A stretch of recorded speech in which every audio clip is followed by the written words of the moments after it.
My name is Daniel Carter, and what I'm about to tell you is something I never imagined I'd be saying. If you had told me a few years ago that I would have a near-death experience that would completely change my life, I would have laughed.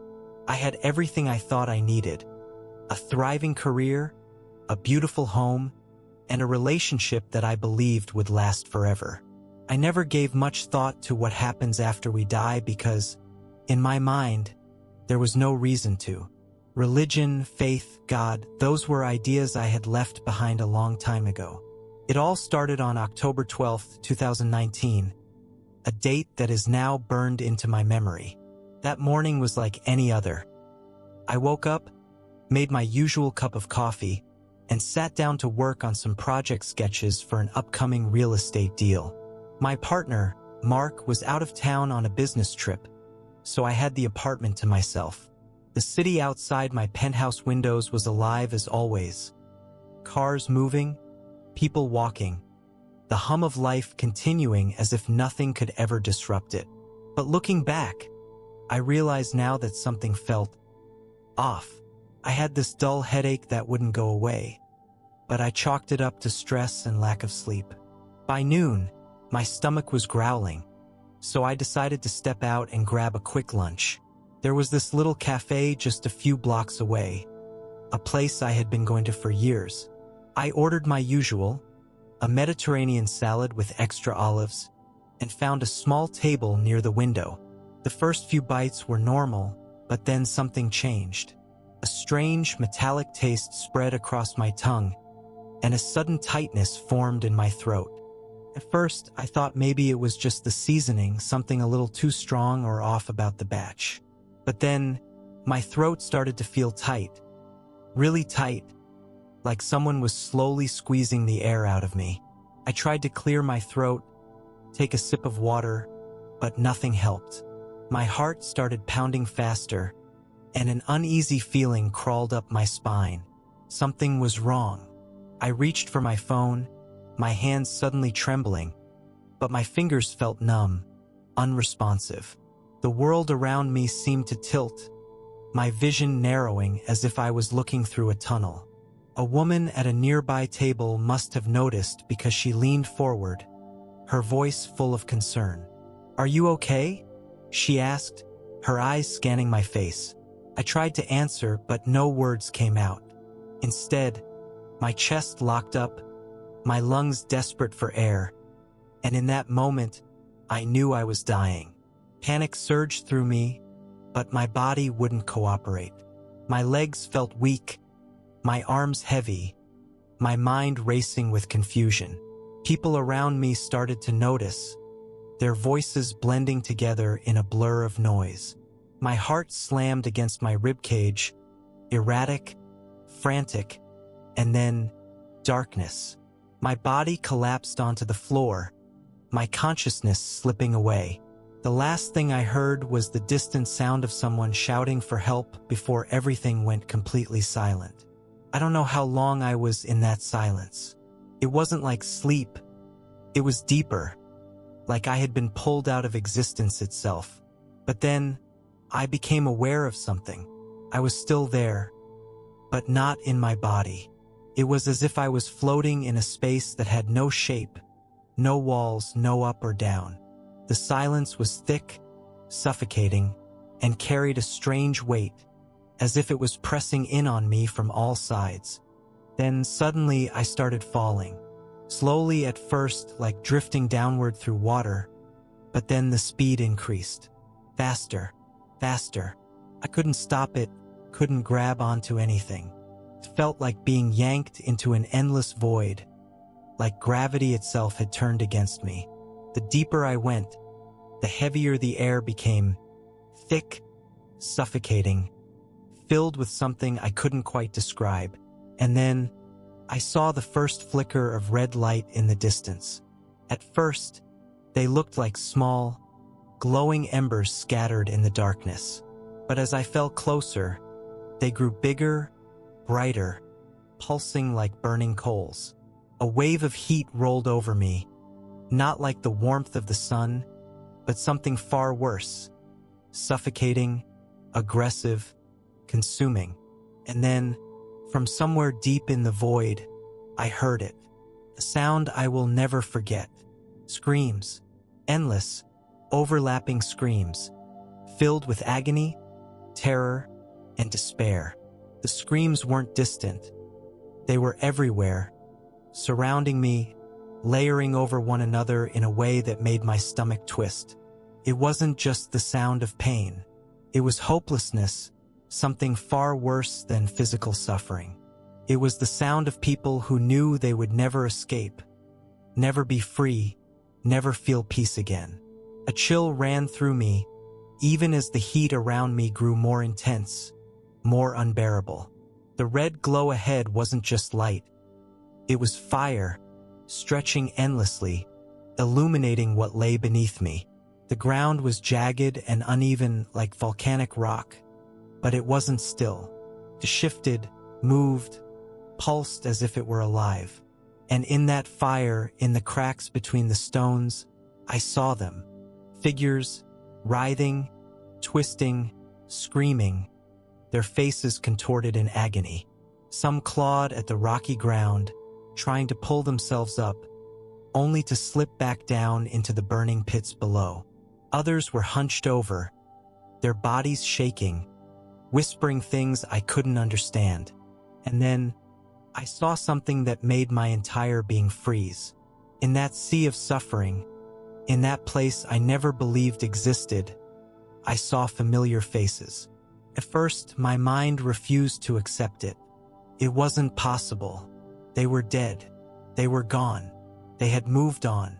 But no, they were here. And the look in their eyes, it wasn't anger. It wasn't even fear. It was something worse. It was recognition. My breath, or whatever I had in that moment, caught in my chest as I stared at them. Stephen, Adam, Thomas, friends I had known in life, friends I had laughed with, traveled with, shared my deepest thoughts with. And now they were here, suffering, trapped. Their bodies flickered between the people I had once known and something twisted, deformed. Their faces stretched in ways that made my stomach churn. Stephen's eyes locked onto mine first. At first, there was relief, as if seeing me was a break from whatever horror surrounded him. But then, his expression changed. His mouth trembled. His eyes filled with something I couldn't explain. It wasn't just sadness. It was regret, terror, something deeper than fear itself.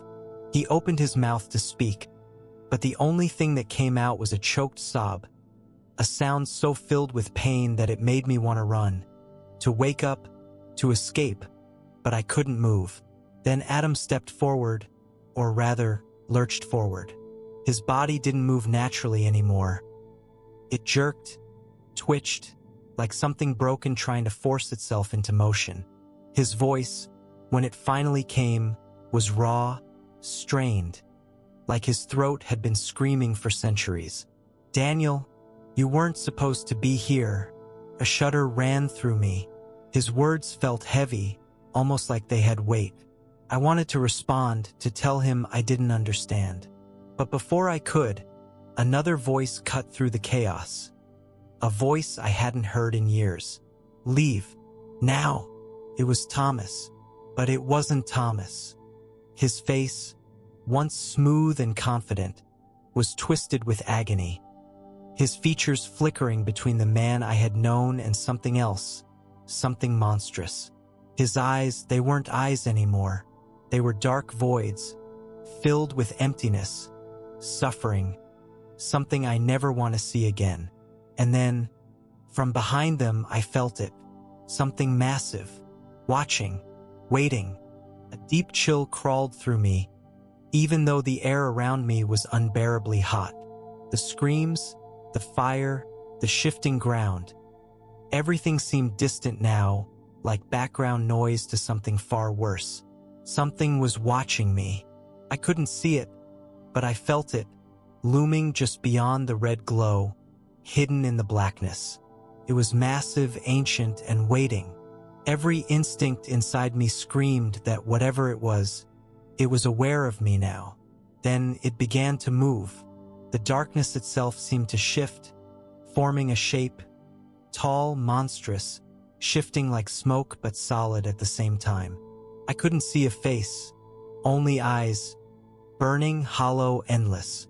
A deep, crushing pressure settled over me, like an invisible weight pressing me into the ground. And then, though it had no mouth, it spoke, not with sound, but directly into my mind, into my very being, in a way that made my soul feel like it was splitting apart. You do not belong here. Yet, the final word echoed through me like a curse, sending a sharp wave of terror through every fiber of my existence. Yet, that word was the worst part. It meant I wasn't supposed to be here now, but someday I would be. The realization hit me like a punch to the gut. I was meant for this place, whether I accepted it or not. And if I didn't leave now, I knew I would never leave at all. Then, without warning, something yanked me upward. It was a force unlike anything I had ever felt before, violent, powerful, absolute. The heat, the weight, the screams, all of it vanished in an instant. I was being pulled away from the darkness, away from the fire, away from the thing that had been watching me. The world around me exploded into blinding light, so intense that for the first time since I had arrived in that terrible place, I wanted to close my eyes, but I couldn't. I had no body. I was just there. The darkness was gone, but I wasn't back in my body.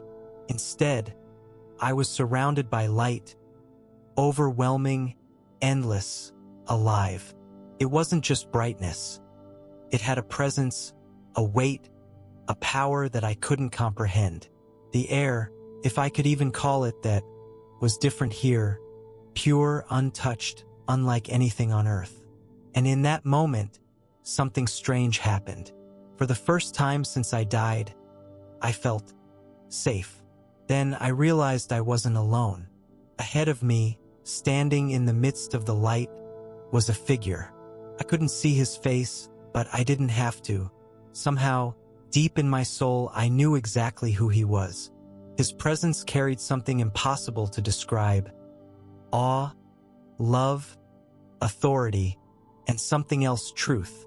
It was as if every part of me, every lie I had ever told myself, every doubt, every sin was being laid bare in an instant. And yet, at the same time, I didn't feel hatred from him. I didn't feel rejection. I felt sorrow. I tried to speak, but I had no voice. I wanted to fall to my knees, but I had no body. All I could do was exist in front of him, utterly exposed, unable to hide. He didn't need to ask me anything. He already knew everything. Every thought I had ever had, every decision I had ever made, every excuse I had ever given. And then, in a voice that wasn't just heard, but felt, he spoke.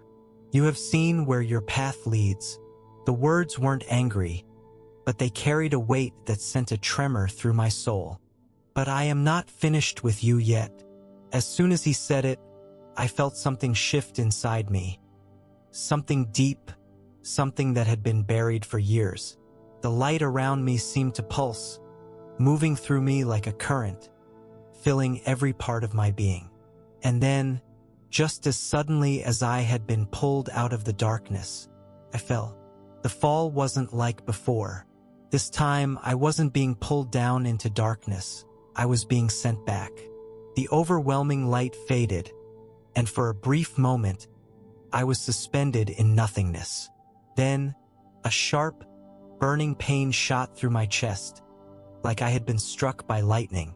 My body jerked violently, and suddenly, I could feel again. Cold air in my lungs, weight on my chest, the pounding of my own heartbeat. I gasped, sucking in a breath like a drowning man breaking through the surface of the water. I could hear voices, urgent, frantic. My vision was blurry, but I could make out shapes hovering over me, faces filled with shock and relief. The paramedics. I was lying on a hard surface, concrete, a stretcher? I didn't know. My body ached. My throat felt raw, my mind was spinning. But I was alive. I was back. One of the paramedics leaned in close, her face still pale from what she had just witnessed. "You were gone," she said, her voice almost a whisper. "You were dead for over 7 minutes." The weight of her words crashed over me, but I already knew. I had been dead. I had seen where I was going. And now I was back. But why? My body felt heavy, weak, but my soul was trembling with something else. Fear, conviction, a realization I couldn't escape. What I had seen was real. Hell was real. God was real. And everything I had believed before, every excuse I had made, every time I had laughed at my parents for their faith, I had been wrong. As they lifted me into the ambulance, tears blurred my vision, but they weren't from pain. They were from something deeper, something I had never felt before. I had been given another chance, and this time I wasn't going to waste it. The ride to the hospital was a blur, the sound of the siren distant compared to the storm inside me. I lay there, staring at the ceiling, feeling my heartbeat. A heartbeat that shouldn't even be there. My chest still ached from the CPR, my body weak from what had just happened. But none of that mattered. I had been dead. I had seen hell.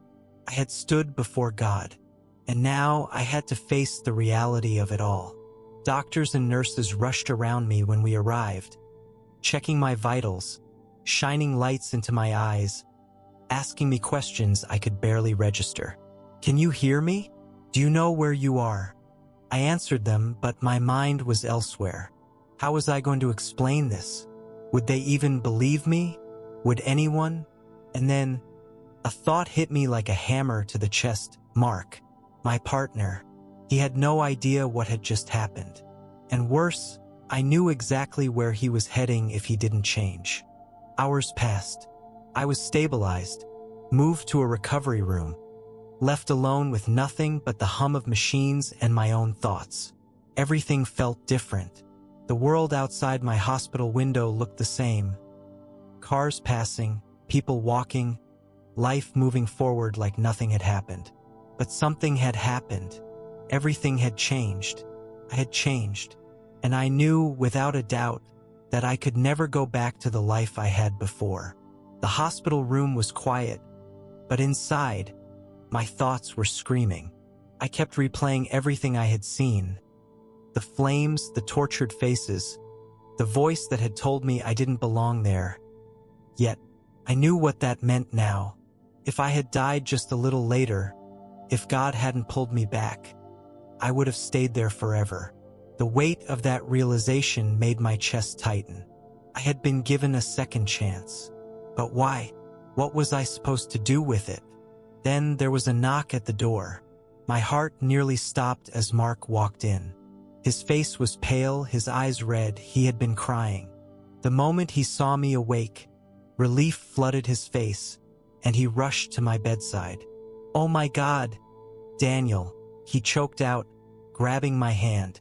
"I thought I lost you." I could see the love in his eyes, the concern, but all I could think about was what I had seen, what I knew now. He squeezed my hand, searching my face. "What happened?" he asked, his voice soft but urgent. I opened my mouth, but the words wouldn't come at first. How could I tell him? How could I look at the man I had spent years loving and say, "Mark, I saw hell, and if we don't change, that's where we're going." My stomach twisted. I knew what I had to say, but I also knew it could cost me everything. I took a slow, shaky breath, my hands clammy against the hospital sheets. Mark was still watching me, waiting for an answer, his grip on my hand firm but gentle. I could see the fear in his eyes, fear of almost losing me, fear of what I was about to say. I swallowed hard, knowing that once the words left my mouth, there was no going back. "Mark," I started, my voice hoarse. "Something happened when I was gone." His brows furrowed, and he leaned in closer, as if preparing himself for the worst. I wasn't just unconscious. I went somewhere. I saw something. The words felt heavy, like they carried their own weight in the air between us. His expression shifted from concern to confusion, then to hesitation. Daniel, you were dead. Your brain was shutting down. Whatever you think you saw. No, my voice came out stronger than I expected, cutting through his doubt like a knife. It wasn't a dream. It wasn't my brain playing tricks on me. I was in hell, Mark. His whole body stiffened, his fingers loosening around mine, and I could see his mind struggling to process what I had just said. I saw things I can't even describe. Pain, suffering, darkness like you can't imagine. And it wasn't some made-up place. It was real. More real than anything I've ever known. For a long moment, he just stared at me. Then, slowly, he shook his head. Daniel, stop. His voice was barely above a whisper, but there was something sharp underneath it. Denial, fear, maybe even anger. He pulled back slightly, as if putting space between us would make what I said easier to ignore. You almost died. You went through something traumatic. But this is ridiculous. I could feel the wall going up between us, the way his whole body tensed as if trying to reject what I was saying before he even processed it. But I couldn't stop. I wouldn't stop. Mark, please, I said, leaning forward as much as my weak body would allow. I know how this sounds. I know what you're thinking, because if I were you, I'd probably think the same thing. But you have to listen to me. My voice cracked, emotion pushing its way through my words. Hell is real, and we were on our way there. His face twisted with something I couldn't quite place. Pain, frustration, disbelief. Daniel, you can't seriously be saying this.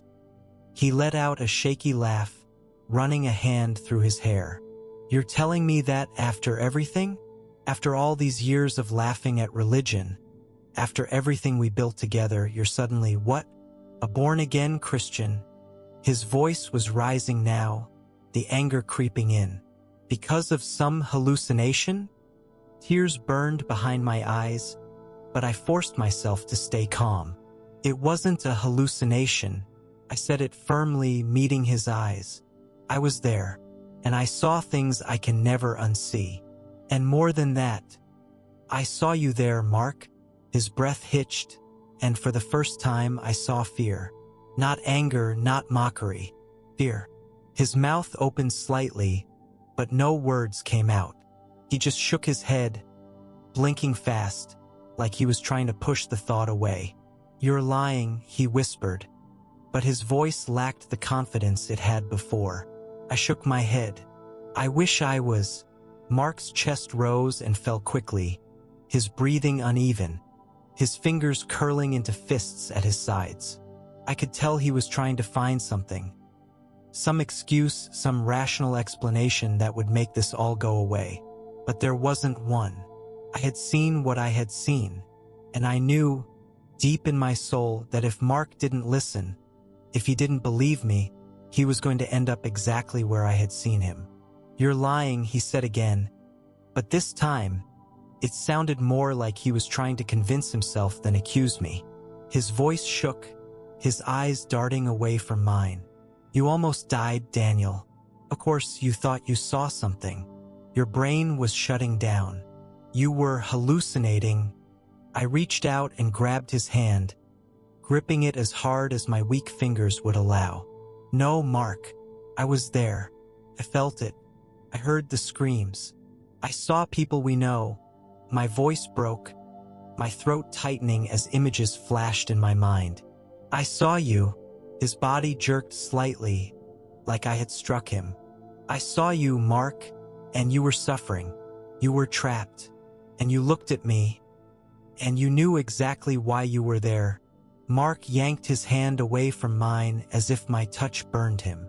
He stood up from the chair, pacing the small hospital room, running both hands through his hair. No, he muttered. No, this isn't happening. You're not doing this. You're not becoming one of them. He turned back to me, And now there was something else in his expression. Betrayal. Like I had just told him I was walking away from everything we had built. And in a way, maybe I was. Mark's face twisted in frustration, his hands gripping the edge of the chair he had just stood from. "I can't believe this," he muttered, shaking his head. "After everything, you're seriously telling me that we're going to hell? That our entire life together was a mistake?" His voice was sharp, but underneath it, I heard something else. Hurt. I swallowed hard, my throat dry. "I'm not saying that I didn't love you, Mark. I'm not saying that our life together didn't mean anything." My voice was softer now, but firm.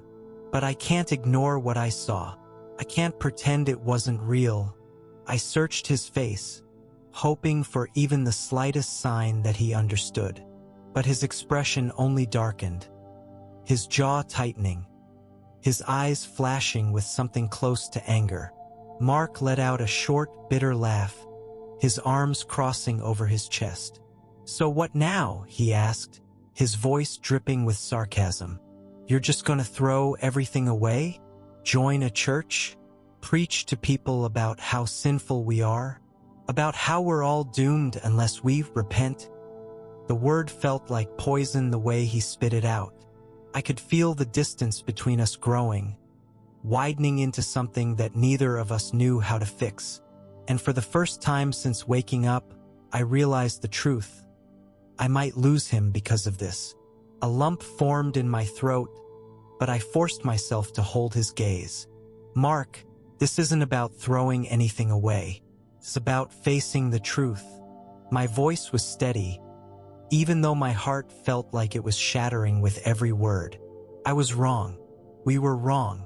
And I can't just ignore it now that I know what's waiting on the other side. Mark let out a sharp breath, running a hand over his face. "Daniel, do you even hear yourself?" His voice wavered between disbelief and something close to desperation. "You're talking like my parents used to, like those preachers we used to roll our eyes at. This isn't you." He pointed at me, his hand shaking slightly. "This is fear talking. This is trauma. You almost died, Daniel. You don't just wake up from that and decide everything you've ever believed was wrong." I swallowed hard, my chest tightening. But what if that's exactly what happens? My voice was quiet now, barely more than a whisper. What if I was given a second chance so I could warn you? So I could warn other people? I could see the way my words hit him, the way he stiffened like he was bracing for impact. But I could also see something else, doubt, a flicker of hesitation. He was angry, but he was also afraid, because deep down I think he knew that I wasn't lying. He turned away from me, staring at the hospital window, his shoulders tense. For a long moment he didn't say anything. And then, in a voice so low I almost didn't hear it, he whispered, "I can't do this." A sharp pain cut through me, but it wasn't physical. It was deeper than that. I felt like I had just lost something before it was even gone. "Mark, please." My voice was barely above a whisper, but he didn't turn around. His hands were clenched into fists at his sides, his shoulders rising and falling with uneven breaths.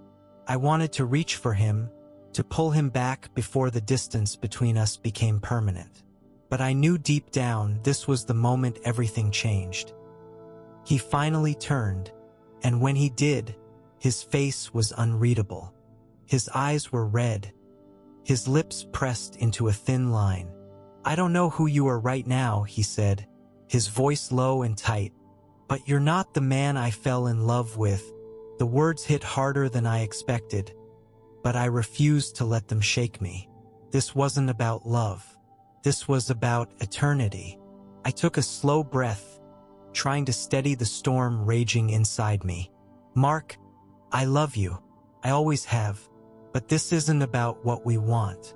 It's about what's real." And what I saw, my voice broke slightly, but I forced myself to keep going. What I saw was real. I needed him to believe me. I needed him to see that this wasn't just some near-death hallucination. But the way he was looking at me now, it was like he didn't even know me anymore. Mark shook his head slowly, blinking away tears. "I can't do this," he said again, but this time his voice was firmer. Final. He stepped back toward the door, hesitating for just a moment. And then, with one last look at me, one filled with pain, anger, and something I couldn't quite name, he walked out. The door clicked shut, but the sound echoed through the room like a gunshot. I stared at it, willing it to open again, for Mark to come back, for him to say anything, that he believed me, that he understood, that he would at least listen. But the silence that followed was heavy, suffocating, and I knew in my heart he wasn't coming back. A deep ache spread through my chest, but it wasn't from the CPR or the trauma my body had just been through. It was loss, real crushing loss, not just of Mark, but of the life we had built together, the future we had once imagined. The person I was before I died had disappeared the moment I woke up, and Mark couldn't follow me into this new life. At least not yet. I let my head fall back against the pillow, staring at the ceiling, my thoughts spinning in 1,000 directions. I had almost died. I had seen hell. I had stood before God himself, and I had been brought back for a reason. But now what? What was I supposed to do with everything I had seen? How was I supposed to move forward? I had spent my whole life running from God, and now I knew the truth. I couldn't run anymore. I didn't want to. A quiet voice broke through the storm inside me, so soft that I barely registered it at first. Pray. I hadn't prayed in years.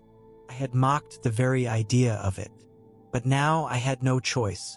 With tears slipping down my face, I closed my eyes, took a trembling breath, and whispered the words that would change everything. God, I'm listening. The moment the words left my lips, something inside me broke. Not in a painful way, but in a way that felt like a wall collapsing, like the weight of my entire life. Asterisk, asterisk, my choices, my doubts, my pride. Asterisk, asterisk was finally crumbling under the truth. For the first time in years, I wasn't fighting anymore. I wasn't arguing. I wasn't pushing God away. I was surrendering. I didn't even know what to say at first. The words felt foreign, shaky, but they came anyway, slipping out between quiet sobs. I don't know how to do this. I don't know where to start, but I know you're real, and I know I don't want to go back to the way I was before. A deep tremor ran through me as I forced myself to say the next words. The words I had once sworn I would never speak. God, forgive me. The second I said it, something happened. It wasn't a flash of light or a booming voice from the heavens. It wasn't anything dramatic, but it was real. It was like something inside me had been unshackled, like chains I hadn't even realized were there had snapped apart. For the first time in my entire life, I felt free. Not free to do whatever I wanted. Free to finally stop running. I stayed like that for what felt like hours, just lying there, praying, really praying for the first time in decades. I asked for forgiveness. I asked for direction. I asked for strength because I knew that the road ahead of me wouldn't be easy. I had already lost Mark. I was about to lose friends. My entire life was going to change. But for the first time, that didn't scare me, because I knew I wasn't alone anymore. The days that followed were some of the hardest of my life. Word spread fast. Friends, colleagues, even acquaintances heard about what had happened. Not just that I had died and come back, but what I was saying about it. And the reactions were exactly what I had feared. Some people just looked at me like I had lost my mind, their faces polite but distant, like they were trying to figure out if I had finally cracked under stress. Others weren't so subtle. I lost my job within the first week. It wasn't direct. No one came out and said it was because of my new beliefs, but suddenly deals started falling through. Clients stopped returning my calls. Business partners who had once been eager to work with me became cold, unresponsive. The company I had poured years of my life into, gone, just like that. And then there were the people I had once considered family, lifelong friends who now wanted nothing to do with me. One by one, they cut me off. Daniel, I just don't think we're on the same page anymore. I respect your journey, but I think we need some space. The messages all sounded the same, carefully worded, trying not to sound cruel, but the meaning was clear. I wasn't welcome in their world anymore. And honestly, I understood. I would have thought the same way before my experience. I would have been the first to roll my eyes, to tell someone they were being dramatic, that they had just had a weird dream or a hallucination. But I knew the truth now, and no amount of rejection or loss was going to make me deny what I had seen. It wasn't just about me anymore. It was about every single person I knew who was still blind to what was waiting on the other side. The hardest part was knowing that most of them would never listen. No matter how much I wanted to shake them, to make them understand, to beg them to believe me, most had already made up their minds. Just like I had, for so many years. I used to think faith was a crutch, that religion was just a way for people to cope with the unknown. But now I saw it clearly. The real illusion was thinking that this life was all there is. And then there was Mark. He didn't block my number, but he might as well have. He stopped responding to my messages, stopped checking in, stopped existing in my life altogether. The silence between us was louder than any argument we could have had. And yet, every single night, I prayed for him, for God to reach him the way he had reached me, for Mark to open his heart before it was too late. Weeks passed, then months, and little by little I started rebuilding my life. But this time it wasn't mine to build. I let go of the dreams I had once chased, the things I had once thought mattered, because none of it mattered anymore. The only thing that mattered was making sure that as many people as possible knew the truth before it was too late. That was when I realized what I had to do. I had to share my story. First, I didn't know where to start. Who would even listen to me? Who would believe that a man like me, someone who had mocked faith, rejected God, and lived however he wanted, could come back from death and claim that everything he once believed was wrong? But then I remembered something. This wasn't about me. It was about what God had shown me. It was about every single person walking through life blind to what was waiting for them. So I started small. I shared my experience with a few people. Some listened, most didn't. But the more I spoke, the more I realized something. People are afraid of the truth. No one wants to believe that their choices have eternal consequences. No one wants to think about what happens after death until it's too late. And that terrified me. I had seen what too late looks like. I knew I couldn't stay quiet, so I took a leap of faith and told my story online. I wasn't expecting much. Maybe a few views, maybe some ridicule. But then something happened that I never saw coming. People started listening. People I had never met. Strangers from all over the world started reaching out. Some were skeptical. Others were desperate for answers. And some, like me, had already seen glimpses of the other side but had been too afraid to speak about it. That's when I knew. This was why God brought me back. The more I shared my story, the more I realized just how many people were searching for the truth, hungry for it, desperate for answers. Some were people like me, successful, confident, convinced they had life figured out until something shook them to their core. Others had always believed in God but had drifted away, slowly, without even realizing it. And then there were those who were teetering on the edge, unsure of what to believe, terrified of what would happen when their time came. I read message after message from people saying, "Your story changed my life. I had a dream just like this, and I didn't know what it meant until now. I've been living in sin, and I know I need to turn back to God." And every time I saw another testimony, Another person opening their heart to the truth. I felt it. The reason I was still here. But I also faced backlash, a lot of it.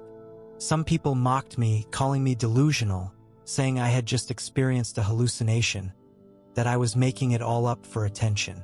Others were angry. They didn't want to hear that their choices mattered, that there was more to this life than what they could see and touch. Some even sent me hate messages, telling me to stop spreading fear, but I knew the truth. It wasn't fear I was spreading, it was warning. And if there was even the smallest chance that my story could stop someone from going to where I had been, then it was worth every insult, every attack, every loss. Because in the end, this isn't about me.